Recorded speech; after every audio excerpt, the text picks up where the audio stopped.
napakahalaga sa tao ang mapuspos ng Espiritu Santo. Sinabi ng Panginoong Hesus, huwag muna kayong aalis sa Jerusalem. Minsan sa panahon natin ngayon, ang tao, papanaw na, mamamatay na, hindi pa nila natatanggap ang Holy Spirit. Kasi bakit? Puno sila ng galit sa puso, puno sila ng mga regrets, puno sila ng mga maling haka-haka. Kaya hindi tumitimo sa puso nila ang Espiritu Santo ng Diyos.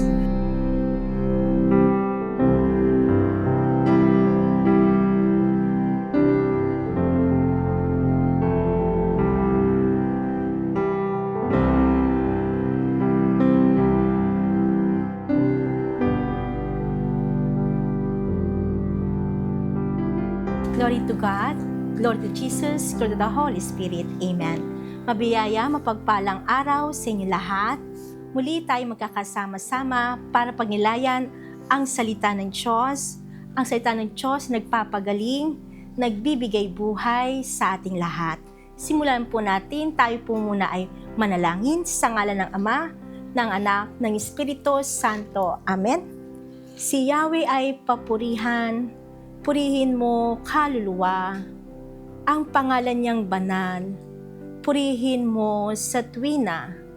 Ikaw aking kaluluwa, ang Diyos ay papurihan, at huwag mong lilimutin yaong kanyang kabutihan. Ang lahat kong kasalanan, siya ang nagpapatawad, anumang aking sakit, ginagamot niyang lahat. Sa bingit ng kamatayan, ako ay nililigtas at pinagpapala ako sa pag-ibig niya at habag. Sa sarili ang dulot niya'y kasiyahan habang buhay. Kaya naman ang lakas ko ay lakas ng kabataan, katulad ng sa agila, ang taglay kong kalakasan. Amen. Sa ngalan ng Ama, ng Anak, ng Espiritu Santo. Amen. Mabiyaya, mapagpalang araw po sa inyong lahat. Sa lahat po nanood, nakikinig, nawa patuloy niyo po suportahan ang ating programa dito sa Emmanuel TV Network, ETBN Philippines. At sa lahat po ng mga may katanungan o nais mag-comment, please comment down below. At sa araw po na ito, napakaganda po ng ating pagninilayan. Tungkol ito sa kahalagahan ng banal na Espiritu Santo sa buhay natin. Napakahalaga nito sa tao. Kaya nga sinasabi ng Diyos sa atin, ang sabi ng Diyos, halina Espiritu, sa sinag buhat sa iyo, kami liwanagan mo. Ama ng maralita, dulot mo'y pagpapala. Kapag di ka nanahan, ay walang kaganapan ang buhay namin dangal. Marumi palinisin, lantay panariwain, sakit namin gamutin.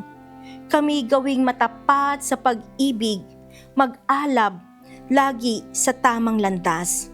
Espiritong aming tanglaw, kami iyong liwanagan, sa ningas ng pagmamahal. Sumainyo ang kapayapaan.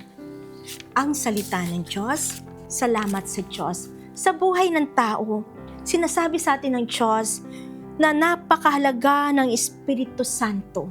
Kung saan, sabi nga sa atin, kapag hindi nanahan ng banal na Espiritu Santo sa tao, ang buhay walang kaganapan.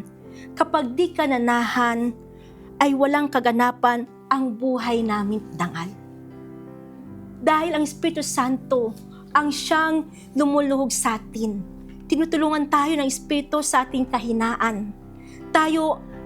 Hindi tayo marunong manalangin ng wasto, kaya't ang Espiritu ang lumuluhog para sa atin. Sa paraang di magagawa ng pananalita at nauunawaan ng Diyos na nakasasaliksik sa puso ng tao ang ibig sabihin ng Espiritu. Sapagkat ang Espiritu ay lumuluhog para sa mga banal, ayon sa kalooban ng Diyos. Ang salita ng Diyos, salamat sa Diyos. So, ibig sabihin mga kapatid, sa buhay ng tao, marami tayong mga bagay na kung saan nahihirapan tayo. Minsan dumating sa buhay natin na tayo nalulungkot, nalulumbay. Pero sa totoo lang, nandiyan ang Diyos, ang Panginoong Jesucristo, ang banal na Espiritu Santo na siyang nangaaliw sa puso, sa mga puso ng taong nalulumbay. Kaya nga, sabi nga sa ating lahat dito, sinabi rito, may natagpuan siya roong ilang alagad at tinanong. At tinanong niya, tinanggap ba ninyo ang Espiritu Santo nang sumampalataya kayo? Hindi po, tugon nila. Hindi namin narinig na may Espiritu Santo. Kung gayon, saano kayo nabinyagan? Tanong niya. Sa binyag ni Juan, anila. Sinabi ni Pablo, ang binyag ni Juan ay tanda ng pagsisisi. Sinabi niya sa mga Israelita na dapat silang sumampalataya sa darating na kasunod niya, sa makatuwid bagay kay Jesus. Nang marinig nila ito, sila'y nagpabinyag sa pangalan ng Panginoong Hesus. Ipinatong ni Pablo ang kanyang kamay sa kanila. Bumaba sa kanila ang Espiritu Santo at sila'y nagsalita sa iba't ibang wika at nagpahayag ng salita ng Diyos. Sila'y humigot kumulang sa 12 lalaki. Ang salita ng Diyos, salamat sa Diyos. So, nangyayari po ito ngayon sa buhay ng tao. Na minsan hindi nila alam ang tungkol sa banal na Espiritu Santo o yung Holy Spirit. Kaya nga tinanong niya sa tao, tinanggap ba ninyo ang Espiritu Santo nang sumampalataya kayo? At ano sagot nila? Hindi po. Hindi namin alam o narinig na may Espiritu Santo. Minsan ng tao, akala nila nabubuhay sila sa kanilang sarili lang lamang karunungan o laman. Pero hindi alam ng tao, we have two composed of body, physically, spiritually. At upang tayo mapuspos ng Espiritu Santo, upang matanggap natin ang banal na Espiritu Santo, kung maaalala nyo, ang sinabi ng Panginoong Hesus bago siya umakyat sa langit, sinabi niya sa kanyang mga alagad, kung saan sinabi niya, huwag muna kayong aalis sa Jerusalem. Hintayin niyo roon ang pinangako ng Ama na sinabi ko sa inyo. Nagbinyag nga sa tubig si Juan, ngunit di magtatagal at bibinyagan kayo sa Espiritu Santo. Ngunit bibigyan kayo ng kapangyarihan pagbaba sa inyo ng Espiritu Santo. At kayo magiging mga saksi ko sa Jerusalem, sa buong Judea at Samaria, at hanggang sa dulo ng daigdig. Pagkasabi nito, siya'y iniakyat sa langit, samantalang nakatingin sila sa kanya. At natakpan siya ng ulap, ang salita ng Diyos. Salamat sa Diyos. Ibig sabihin, napakahalaga sa tao ang mapuspos ng Espiritu Santo. Sinabi ng Panginoong Hesus, huwag muna kayong aalis sa Jerusalem. Minsan sa panahon natin ngayon, ang tao, papanaw na, mamamatay na, hindi pa nila natatanggap ang Holy Spirit. Kasi bakit? Puno sila ng galit sa puso, puno sila ng mga regrets, puno sila ng mga maling haka-haka. Kaya hindi tumitimo sa puso nila ang Espiritu Santo ng Diyos. Kaya sinabi ng Diyos, huwag muna kayong aalis. Ibig sabihin, huwag muna tayong lilisan sa mundong ito, huwag tayong lilisan sa mundong ito na hindi natin natatanggap ang pangako ng Diyos na banal na Espiritu Santo. Uulitin ko, dahil ang Holy Spirit, ang banal na Espiritu Santo, ang magtuturo sa atin ng tama at dapat nating gawin. Ang banal na Espiritu Santo, ang siyang tinutulungan tayo ng Espiritu ng Diyos sa ating kahinaan. Amen? Marami tayong kahinaan sa buhay. Na minsan, kapag ang tao hindi na ipaglaban ng Diyos, yung kahinaan na yan, ang ginagamit ng masama ng dyablo para siya ay masira at mawasak. Pero kung malakas ang Espiritu ng Diyos sa puso mo, sa buhay mo, may panlabang ka. Meron kang, kaya mo itong labanan. Kaya, sa buhay natin. Huwag tayong puro makalaman, makalupa. Kailangan natin ng tulong, ng gabay, ng lakas ng Diyos through the help, through the power of the Holy Spirit. Paano tayo mapupuspos ng Holy Spirit kung ang puso natin puno ng galit? Kung ang puso natin puno ng mga inggit o pride, kataasan. Kaya nga dito makikita natin, sinasabi ng Diyos sa atin. Ang sabi niya, alam nyo na noong hindi pa kayo sumasampalataya, kayo'y nailigaw sa mga Diyos-Diyosa na hindi naman nakapagsasalita. Noong hindi pa tayo naliliwanagan sa buhay, hindi pa napapatunayan na napapatnubayan ng banal na Espiritu Santo, tayo ay naniniwala sa mali at sa kasinungalingan ng mundo. Ano ibig sabihin nito, mga kapatid? Nung hindi pa tayo sumasampalataya, na ang ating isip, na ating puso, hanggang bibig lang ang ating pagsamba sa Diyos. Pero nung tayo ay completely surrender all to God, at doon, tinanggap natin, sabi nga dito, tinanggap natin na tayo ay nagpabinyag sa pangalan ng Panginoong Hesus, di ba?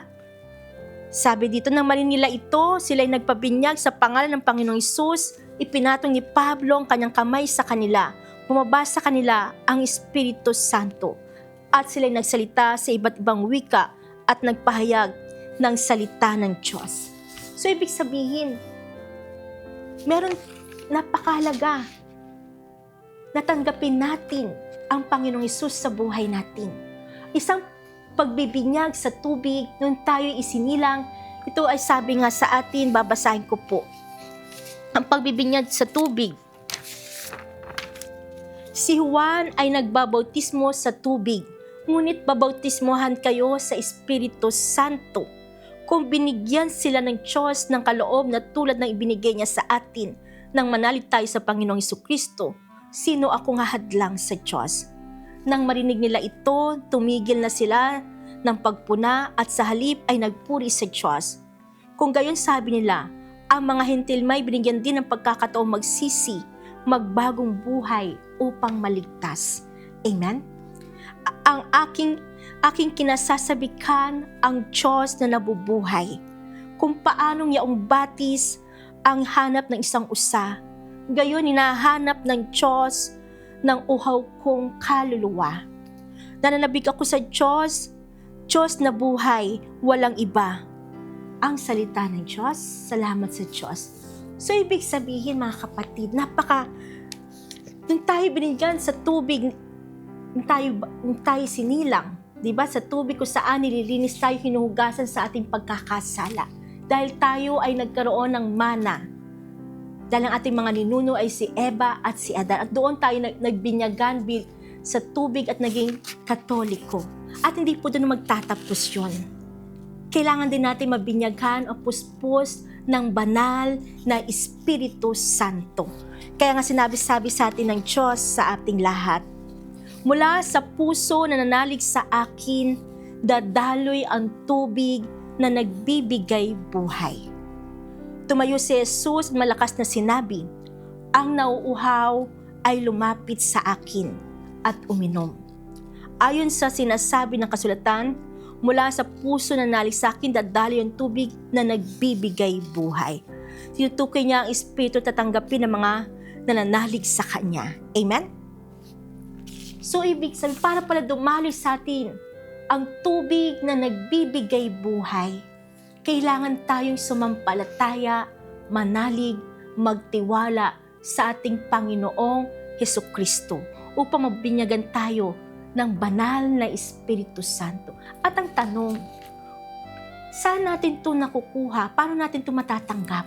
Hindi ito nagaganap sa party o sa mga kasiyahang yung walang tapos na pagsa. Hindi po. Natatanggap natin ang banal na Espiritu Santo every time na tayo'y nananalangin. Every time na tayo dumadalo, nagsisimba. Every time na tayo dumadalo, every Sunday fellowship o mga seminars, Catholic Life Spirit Seminar, at Ganun din po, every Sunday fellowship, lumuluhog sa atin ang Espiritu ng Diyos. Tinuturuan niya tayo paano tayo dapat manalangin. Amen? Paano tayo dapat manalangin? Ano yung dapat nating gawin? Ano yung dapat nating paniniwalaan? Kasi maraming tao kapag walang Holy Spirit, walang Espiritu ng Diyos, sabi nga naniniwala sila sa mali. Babasahin ko lang po. Sabi sa atin dito. Kaya sabi nga, di ba, kapag ang tao hindi napuspos ng Holy Spirit, hindi natin maintindihan ang salita ng Diyos o hindi maunawaan ang katotohanan o hindi natin maunawaan ang mga paghihirap o mga dinadanas natin, hirap o pagtitiis. Dahil hindi natin natatanggap ang Espiritu, ang banal na Espiritu Santo. Halimbawa, sa buhay ng tao, akala ng tao okay lang magpatato, di ba?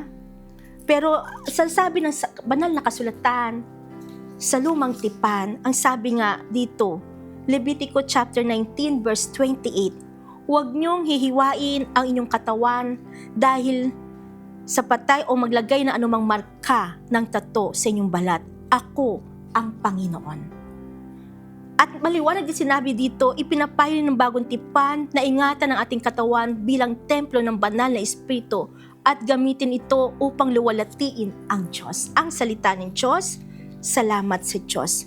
So sa bilang tao, kapag hindi ka napuspos ng Holy Spirit, di mo maunawaan na ito pala ay masama, ito'y bawal para kay Lord. Pero kung tayo napuspos ng Holy Spirit, dahil nakinig tayo ng kanyang salita at inunawa na ito, bababa sa atin ang Espiritu ng Diyos at kung saan dito matatanggap natin ang mga kaloob ng Espiritu Santo. Ano yung mga kaloob ng Holy Spirit? Number 1, ano sinabi sa atin? Karunungan, wisdom. Nalalaman natin na mas mahalaga ang maging mabuti at malinis ang pangalan, kahit ang kapalit ay magtiis tayo ng hirap at pagpapakasakit. Karunungan. At dahil may karunungan ka, pipiliin mo ang salita ng Diyos, hindi ang gusto mo o sinasabi ng mundo. At kapag ikaw may karunungan, mauunawaan mo. At number 2, meron kang understanding, the gift of the Holy. Ito yung mga kaloob ng Espiritu Santo. May pagkaunawa ka. Mauunawaan mo na kung saan, dapat pala sundin ko ang Diyos upang ang buhay ko maging maayos, upang ang buhay ko ay maging kalugod-lugod sa Diyos. Pero kung ang tao, hindi niya pinakinggan, tinanggap ang salita ng Diyos, hindi mananahan sa kanyang Espiritu ng Diyos. Nandun pa rin ang tao mangmanghangal. Kasi hindi niya maintindihan bakit kailangan natin unahin ng Diyos, bakit kailangan natin magbigay, bakit kailangan natin tumulong, magkawang gawa, bakit kailangan natin magpatawad? Dahil ito ay kalooban ng Diyos upang ang buhay natin ay maging malaya. Malayang magmahal, malayang magpatawad, malayang gumawa ng mabuti na walang pumipigil sa atin. Amen? Kaya nga sinabi, kapag tayo puspos ng Holy Spirit, meron tayong karunungan, wisdom, at pagkaunawa. Na kung saan, sabi sa ating lahat, at kung meron tayong kaalaman, malalaman din natin na masama pala, katulad sinabi ng Diyos sa atin, ang nakipagsiping sa kapwa lalaki ay karumal-dumal. So, may wisdom ka na kasi napakinggan mo Word of God. At nung napakinggan mo siya, nalaman mo ay masama pala ito. Na bagamat mahirap tanggapin ang katotohanan, magiging malaya ka. Magiging malaya ka, hindi ka nang alipin ng kasalanan. Kasi may wisdom ka from God. Through the help, to the power of the Holy Spirit, binibigyan ka ng karunungan at kaalaman ng Diyos para masunod mo ang tama at ang mabuti. At yon ang kalooban ng Diyos, ang salita ng Diyos na nagtutuwid sa ating buhay, na nagpapalaya sa ating buhay upang magawa natin ang mabuti at ang tama. Amen? At sabi nga, di ba, malalaman mo rin na, sabi nga ng Diyos, malalaman mo rin, kapag may wisdom ka, malalaman mo rin ang masama pala magpatubo ng pautang. Amen? Masama pala din ang mag-asawa sa may asawa na. Na dati may mga taong pasaway, ay uso na kasi ngayon yan eh. Kahit may asawa, mag-aasawa pang muli. Pero ano ba sinabi ng Diyos? Ano bang aral at batas ng Diyos? Ang pinagsama ng Diyos hindi dapat paghiwalayin. At ang pinagsama ng Diyos hindi dapat paghiwalayin. Dahil ang nag-asawa sa hiniwalayan ay nangangalunya. So, through the help, to the power of the Holy Spirit, maiintindihan mo, malalaman mo, mali pala ito.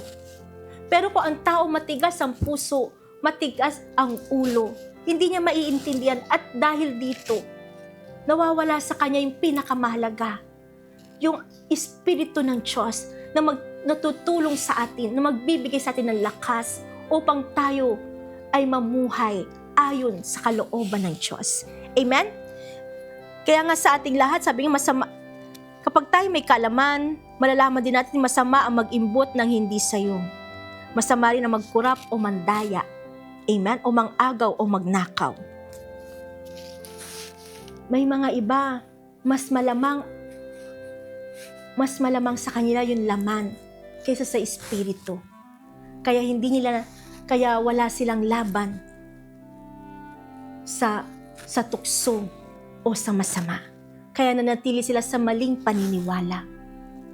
Which is kung malalaman natin, napakahalaga pala ang gawin nating number 1 ang Diyos upang tayo ay mapuspos ng Kanyang Espiritu Santo.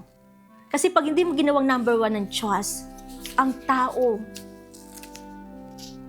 maliligaw ng landas. Na dapat ito ang daan ng katotohanan, daan ng buhay. Pero saan dumaan ng tao?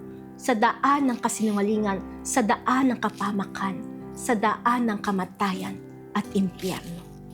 Kaya sa ating lahat, sinasabi ng Diyos sa atin, ang sabi niya sa atin, gawin niyong patnubay.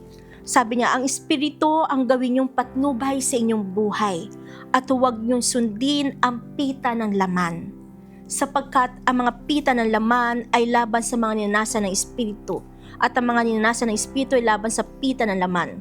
Magkalaban ang dalawang ito, kaya hindi niyo magawa ang ibig niyong gawin. Ang salita ng Diyos, salamat sa Diyos. So, ibig sabihin mga kapatid, ang gawin nating patnubay sa buhay natin, sinasabi ng Diyos ay ang Espiritu ang gawin yung patnubay at huwag yung susundin ang pita ng laman. Sa buhay natin, sino ba nasusunod sa buhay natin? Ang Espiritu ng Diyos o ang sarili mo o ang kasinungalingan ng mundo o ang pita ng laman? Kasi magkalaban ito. Kailangan mas mataas ang Espiritu ng Diyos upang mapaglabanan mo ang masama. Sabi nga sa atin dito, magkalaban ang dalawang ito, kaya hindi nyo magawa ang ibig nyong gawin. Kung kayo pinapatnubayan ng Espiritu, wala na kayo sa ilalim ng kautusan. Hindi maikakaila ang mga gawa ng laman. Pangangalunya, karimari-mari na pamumuhay, kahalayan, pagsamba sa Diyos-Diyosan, pangkukulam, pagkapuot, pagkagalit, paninibugho, kasakiman, pagkabahabahagi, pagkampi-kampi, pagkainggit, paglalasing, walang taros na pagsasaya, at iba pang tulad nito. Pinabalaan ko kayo tulad nung una, hindi tatanggapin sa kaharian ng Diyos ang gumagawa ng gayong mga bagay. Ang salita ng Diyos, salamat sa Diyos. So, ibig sabihin, hindi ka ba nagtataka minsan? Gusto mong magpatawad, hindi mo magawa. Gusto mong magbigay, tumulong, magkawagawa, hindi mo magawa. Dahil magkalaban ng Espiritu, ang Espiritu at ang laman. So para magawa mo ang mabuti, ang tama, kailangan mas matimbang sa iyo ang pag-ibig sa Diyos. Mas matimbang sa iyo ang Espiritu ng Diyos. Pero kung tayo nananalangin lang, pero malayo naman ang puso natin sa Diyos, madali tayong matangay ng kasinungalingan ng mundo. Pero kung tayo ay nananalangin, taos sa ating puso, at ang puso natin ay bukas, ibig sabihin, tinatanggap natin ang ating kahinaan. At dahil dito, humihingi tayo ng tulong, ng lakas, ng gabay ng Diyos, to the help, to the power of the Holy Spirit. In what ways? Sa pamagitan ng ating panalangin. Panalangin na kung saan napakalaga ng pagsisimba, pinakamataas na panalangin. Panalangin na kung saan tayo aawit ng mga himno, samno. Kaya meron tayong Sunday fellowship, kung saan nakikinig tayo ng salita ng Diyos. At kapag tayo nakinig ng salita ng Diyos, tinanggap natin, buong pagpapakumbabang tinanggap ang salita ng Diyos, dadaloy ang Espiritu Santo sa ating puso. At doon, magkakaroon tayo ng malaking pananalig. Dahil ang pananampalataya ay bunga ng pakikinig. Makakapakinig lamang kung may mga ngaral ng kanyang salita. Kaya sa ating buhay, sabi nga ng Diyos sa atin, ang Espiritu ang nagbibigay buhay sa atin, kaya ito rin ang dapat maghari sa ating mga buhay. Huwag tayo maging palalo, palaaway, at mainggitin. Ang salita ng Diyos, salamat sa Diyos. So, tandaan natin, kaya tayo humihinga, kaya tayo may lakas, dahil sa Espiritu ng ating Panginoong Diyos. Kaya ang dapat nating patnubay at gawin nating, sabi nga sa atin, ang Espiritu nagbibigay buhay sa atin. Kaya ang Diyos, kaya ang Espiritu ang dapat maghari sa ating mga buhay. Amen? Kaya dito makikita natin ano ba ang mga bunga ng Espiritu Santo.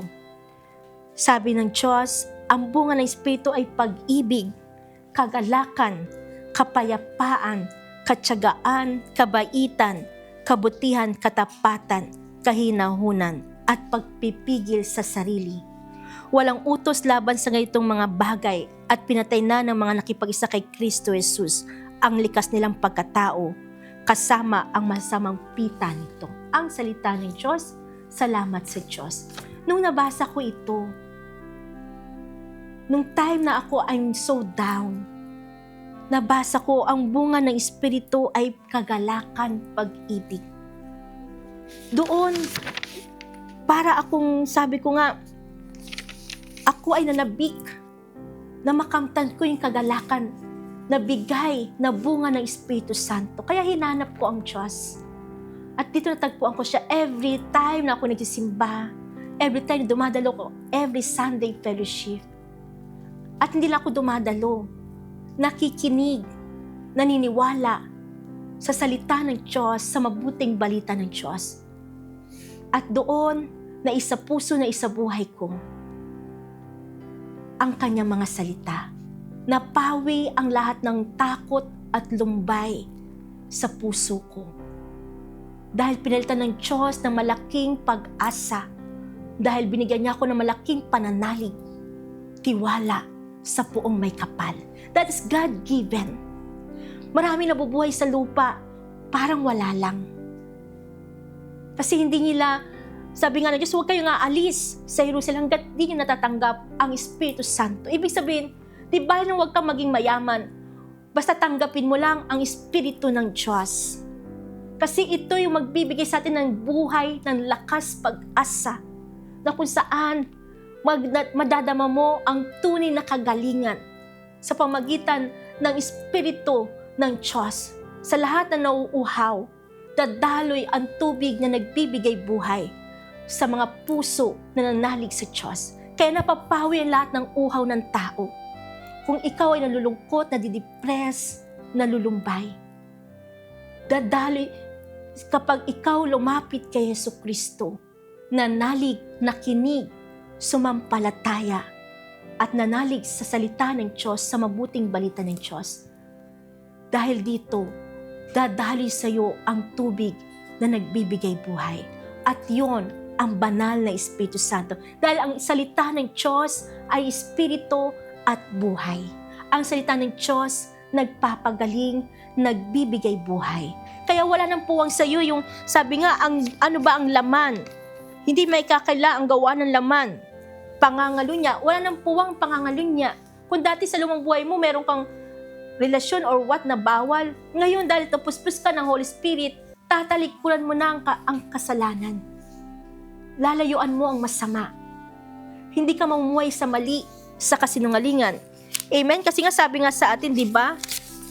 Sabi sa atin ng Diyos, namatay na kayong kasama ni Kristo at wala na sa kapangyarihan ng mga espiritu maghahari sa sanlibutan. Bakit pa kayo susunod sa mga alintuntunin tulad ng huwag hahawak nito, huwag titikim niyan, huwag ihipon niyon? Ang mga ito'y utos at aral lamang ng tao tungkol sa mga bagay na nauubos. Diba? Sa lumang buhay natin, hindi pa tayo naliliwanagan, wala tayong kaloob ng espiritu ng kaalaman, karunungan.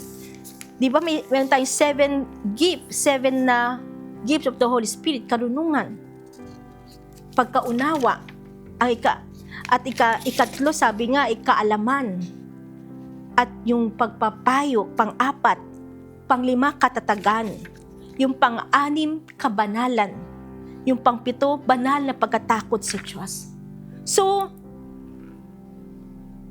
napakalaga nito sa tao. Yung matanggap natin kaloob ng Espiritu Santo, yung wisdom from God, na hindi mo hahayaan na ipagpalit mo ang Diyos sa mga bagay na nasisira, na nabubulok. That is wisdom. Pero kung aayon ka sa mali, sa masamang takbo ng mundo, may kulang. Kasi hindi mo tinatanggap ang katotohanan. At yun ang salita ng Diyos. Dahil pag tinanggap mo ang salita ng Diyos, pinaniwalaan mo, dadaloy sa iyo ang Espiritu ng Diyos.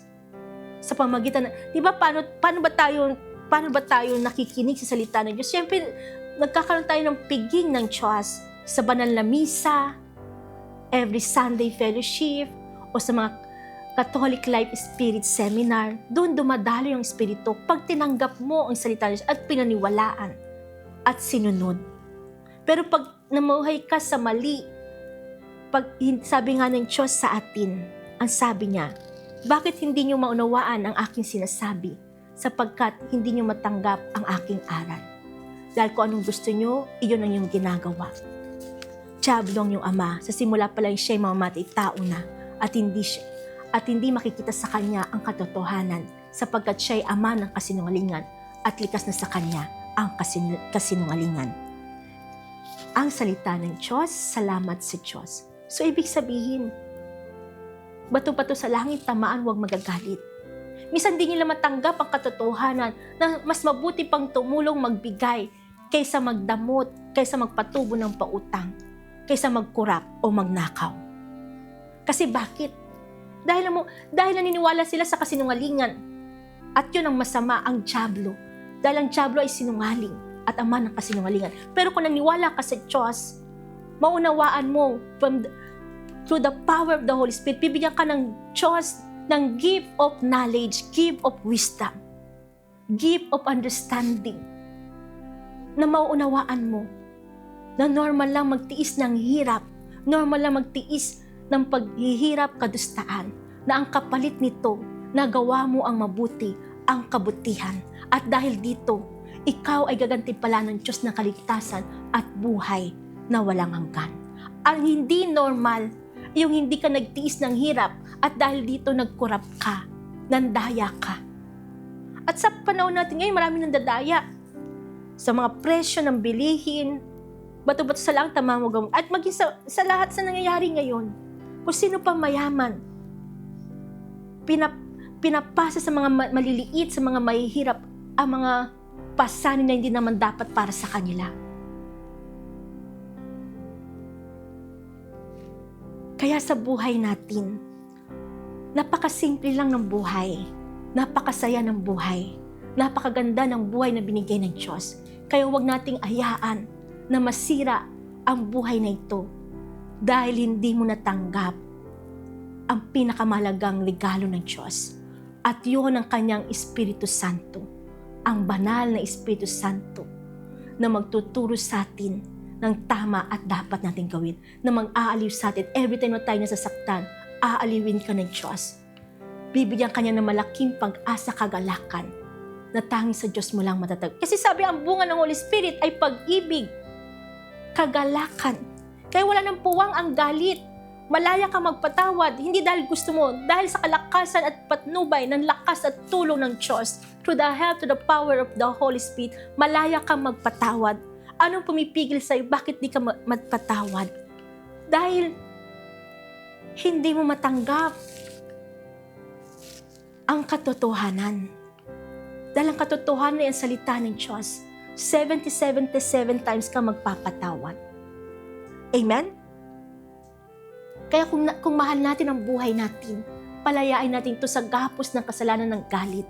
Kung mahal natin ang buhay natin, palayain natin ang ating sarili laban sa masama. Nawa ang maghari sa atin ay ang Espiritu ng Diyos. Kailangan mas mataas ang Espiritu ng Diyos kaysa sa laman para magawa mo ang kabutihan, para maipanalo mo ang Diyos sa buhay mo. Kasi sa panahon natin ngayon, makikita natin, maraming distractions, cellphone lang, marami na. Mas mahaba pang oras sa kaka-cellphone gadgets, which is hindi alam ng tao, ginagamit ng bad, ng dyablo, dinanakaw ng dyablo ang oras panahon ng tao sa pamagitan ng mga pag-scroll ng cellphone. Nawag gamitin natin ito na kapaki-pakinabang by sending the good news of the Lord. Hindi sa pamagitan ng mga chismisan doon, chismisan dito. Kaya nga sa ating lahat, sabi nga sa atin ng Diyos, uulitin ko ang sabi niya, pinatong ni Pablo ang kanyang kamay sa kanila, bumaba sa kanilang Espiritu Santo at nagsalita ng iba't ibang wika at nagpahayag ng salita ng Diyos. Sila humigit kumulang 12 lalaki. So, pinatong ni Pablo ang kanyang kamay. Pinatong niya ang kanyang kamay, ni Pablo ang kanyang kamay sa kanila at bumaba ang Holy Spirit. Ito yung pray over. Pwede yung Panginoon Jesus, pinapatong niyang kamay at nagpe-pray over siya. Gumagaling sila, hindi dahil uminom sila ng gamot or what, gumagaling sila dahil nakinig sila ng salita ng Diyos. Dahil naniwala sila sa kapangyarihan ng Diyos at doon mababa ang Holy Spirit. Kaya napakalaga din po ng pray over. Lalo na sa mga ginagamit ng Diyos o hinira ng Diyos upang ipahayag, ipangaral ang mabuting balita ng Diyos. Amen? Kaya nga, sabi niya sa atin, taglay mo ang Espiritu upang buhay ay ibalik, bagong buhay ay dulot mo sa nilikha sa daigdig. Amen? At sabi niya sa atin, tinanong niya ako, tao palagay mo ba maaari pang mabuhay ang mga kalansay na ito? Sumagot ako, kayo po lamang ang nakakaalam, Panginoon. Sinabi niya sa akin, magpahayag ka sa mga kalansay na ito. Sabihin mo, mga tuyong kalansay, dinggin niyo ang salita ng Panginoon. Ito ang pinasasabi niya, bibigyan ko kayo ng hininga at kayo mabubuhay. Lalagyan kayo ng litid at laman at babalutin ng balat. Bibigyan ko kayo ng hininga at kayo'y mabubuhay. Sa gayon, makikilala nilang ako ang Panginoon. Ang salita ng Diyos, salamat sa Diyos. So, sa lumang buhay natin, minsan tayo ay parang tuyong kalansay. Dito sinasabi sa atin ng Diyos, tao ang bansang Israel tulad ng mga tuyong kalansay na ito. Tuyo na ang aming buto, wala na kaming pag-asa. Lubusan na kaming pinabayaan, kaya nga magpahayag ka. Sabihin mong pinasabi ko, bayan ko, ibubukas ko ang inyong libingan, ibabango kayo at iuwi sa inyong bayan. Kung maibukas ko na ang inyong libingan, may bangon ko kayo, makikilala niyong ako ang Panginoon. Hihingahan ko kayo upang kayo'y mabuhay at ibabalik ko kayo sa inyong sariling bayan. Sa gayon, malalaman niyo na akong Panginoon nagsabi nito at aking gagawin. Ang salita ng Diyos, salamat sa Diyos. Ito pala yung dahilan na minsan you feel so empty, malungkot, para kang tuyong kalansay. Kasi ano yung kulang? Ang kulang yung ating pananalig sa pamagitan ng pakikinig ng salita ng Diyos. Sinasabi ng Diyos, dinggin nyo ang salita ng Diyos. Bibigyan ko kayo ng hininga at kayo'y mabubuhay. Kaya nga, uulitin ko, sa lahat na may hinahanap sa buhay o ano man ang ating mga kakulangan sa buhay, isa lang kailangan at yun ang Panginoong Hesus. Paniwala natin, sumampalataya tayo sa Kanya, pakinggan natin ang salita ng Diyos at paniwalaan ang mabuting balita ng Diyos upang sumaatin ang Espiritu ng Diyos, upang tayo mapuno ng galak, pag-ibig, kapayapaan. Kahit sabi nga, di ba, pag-ibig, kapayapaan, kagalakan, katyagaan, kabaitan, kabutihan, katapatan, kahinahunan, at pagpipigil sa sarili. Amen? Ito yung pinaka-the best sa buhay ng tao. Yung meron kang kagalakan, pag-ibig. At matatanggap mo ito sa tulong at lakas, gabay ng Diyos through the power of the Holy Spirit na kadalasan hindi alam ng tao.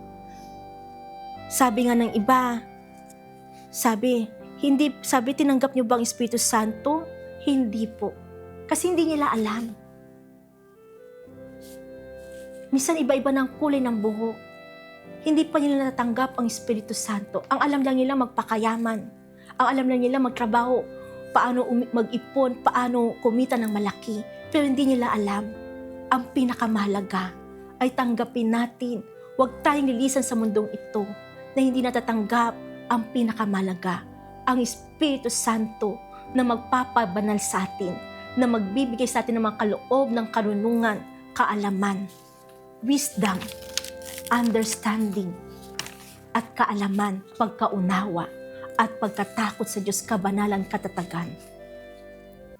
At sabi nga, di ba, kaalaman, banal na pagkatakot, kabanalan, at pagkaunawa, kaalaman, pagpapayo. Kumbaga, pipiliin mo yung tama at yun dapat. At yun ang Panginoong Diyos, ang salita ng Diyos, hindi ang sinasabi ng mundo. Kaya, kung nais natin maging tama, magtagumpay tayo sa buhay, manalo tayo sa buhay, hingin natin ang tulong, ang patnubay, ang lakas ng Diyos through the help, through the power of the Holy Spirit. At magugulat ka, ikaw ang pinakamapalad. Kasi puspos ka ng pag-ibig, kagalakan, kapayapaan, kabaitan, kahinahunan. Dahil taglay-taglay mo ang bunga ng Espiritu Santo dahil sa kaloob sa atin ng Diyos. Kaya sa ating lahat, sa lahat ng nais makalaya, sa lungkot, takot, pangamba, surrender all to God. Hingin natin ang tulong, ang gabay ng banal na Espiritu Santo. Pag-araw ng linggo, magsimba tayo. Bukod sa pagsimba, dumalo tayo every Sunday fellowship at mga seminars, at doon dadali sa atin ang pinakamahalagang kayamanan. At yun ang Espiritu Santo ng Diyos na magpapatatag at bubuhay sa atin hanggang sa kabilang buhay. Taglay-taglay mo ang Espiritu ng Diyos, ang kaligtasan, ang buhay na walang hanggan. Kaya sa lahat, sa oras na to, pikit natin ang ating mata, itaas ang ating kamay, awitin natin ang Come, Holy Spirit. Come, Holy Spirit, I need you. Come, Holy Spirit, I pray. Come with your strength and thy power. Come with your own special way. Come like a spring in the desert. Come through the weary of soul. Lord, let your sweet healing power touch me and make me whole. Yes, Lord, ibuhos mo yung banal at dugo at tubig na bumulwak sa iyong tagiliran.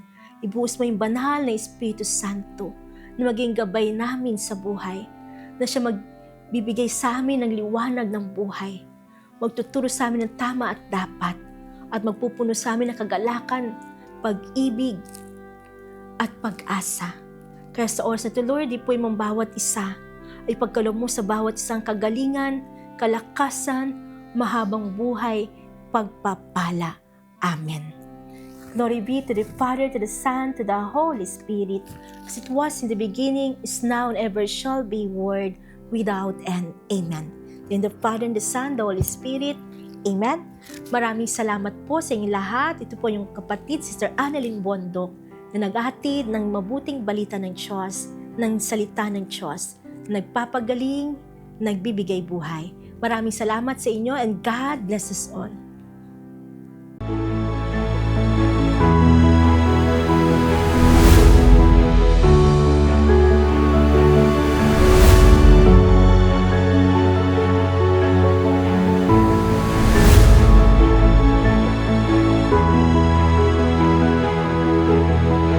You're watching ETVN Philippines.